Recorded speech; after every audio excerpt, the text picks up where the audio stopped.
What is poppin' people, welcome back to the channel. If you're new here, welcome to the channel. It is your boy on top tables facing off against a man that's all too familiar to most of y'all that watch the channel regularly. I somehow matched into Johnny round 2.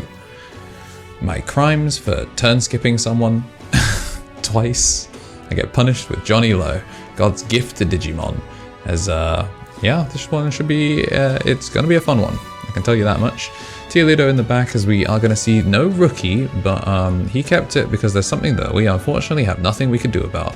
Going to manage to choke him to 1 once again, as we are going to put the Duromon down, and we're going to see the green memory boost as he is going to pick up one of the 2 blooms revealed. And we've been passed over 3, so we're going to pull out and then pick up the Zuba, and you can see we're going to try and figure out quickly some maths here, because it's a Zuba, a Duranda, and a Jura. So we're going to gain 2, and if we evolve in the back for 1, that picks up the Duranda, evolve for 2 cost, which allows us to keep turn. And then when we swing, we know for a fact the promo Zubamon is going to show up. Of course, we're going to bottom deck the Ragnar Ace, but then going that under, we get to reveal 3 more, which then we get to pick the order, which we're going to put that to the top, and then we gain 2 memory off of the Zubas. We get to go 2 checks at 15, is what I would say if Johnny wasn't quite literally the nicest person in the room. Hit a 16k and die instantly, because he just is built like that, unfortunately.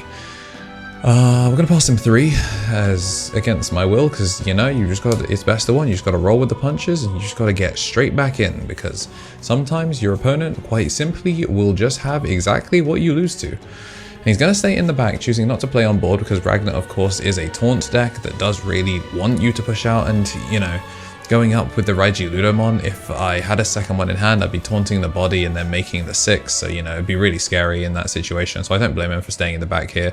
But unfortunately, we are going to actually have to go out and play, because we do need to go up to 4. And we're going to go...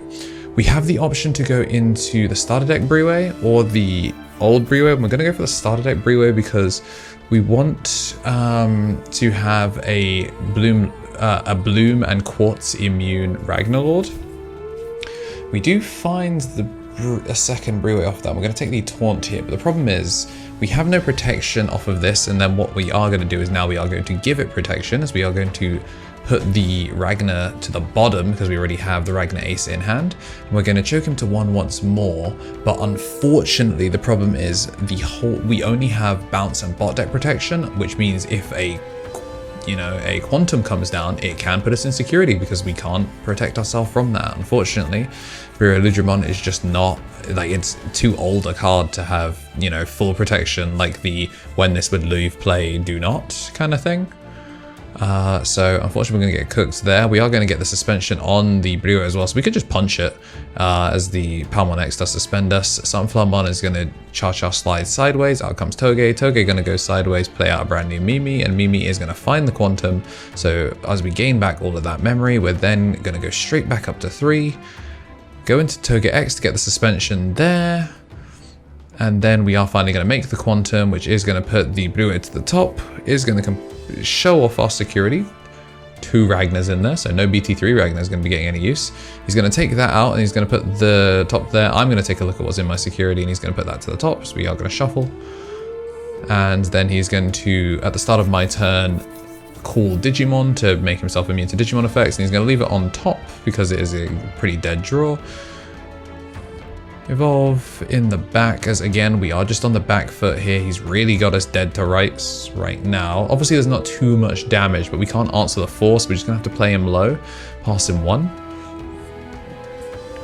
I'm gonna put a Palmon in the back, and we do get to live. He's gonna make the Zafaga, which is gonna go for a suspension, and then 3 movies go sideways, so 0 cost Evo. It's never really going to be calling Vortex or anything like that, really, but yeah, it's more that the unsuspend inherit does allow him to go unsuspending Quartz, because he is giga nice like that. And speaking of nice like that, he had this in his opening hand, which is why he took it even though there was no rookies, because he's like HPD plus a Mimi, that's like basically all he needs. It's going to be swinging for only 14k, which means it will die on the first check. So we both kind of sack each other on 7ks, but I think I probably needed my first stack more than he needed that bloom. So he's still feeling pretty good, because the problem is he can just, against Ragnar, he can just like call, like you just go Digimon every single time to just like get the immunity. like, the one thing is lingering taunts are going to help him go through that, but again, we're not in a position where we can push up. He is going to send the Breeway to the bottom because he's going to try and get rid of our level 6 pieces, which is really smart from him. Luckily, we've already got one in hand, so we're not like completely out of being able to do stuff, but like we're looking at 4 bodies here. Like pretty much any Bloom 2-check idiot here should kill us. Let's go Sunflow. Sunflow gonna play Sunflow. 3 Mimis go sideways, and then draw 2, and now the new Sunflow. Y'all remember that time where I did the Vine Boom, where every time this, Johnny didn't pay full cost for a Bloom, he would just cook me. So Sunflow to go into Lilymon for 0 because the Palmon inherit. Plus the Sunflow, and then we're gonna Sunflow again to go into Bloom, so he's gonna pay 1 and he's gonna suspend and then gain back 5. So he paid a very reasonable amount of memory there, as he's gonna swing through for 3 checks, and we're gonna lock down with the Quartz, and he's still able to keep turn. It's gonna swing, it is gonna burn, and that is gonna be a quick trip from table 1. And look, it was just filth in his security. He's just nice like that. If you like what you saw and you do want to see more, and happy to be seeing the Glasgow Regional get covered, then make sure to hit the like button and subscribe. If today is your birthday, then happy birthday, and as always, have yourselves a damn good one.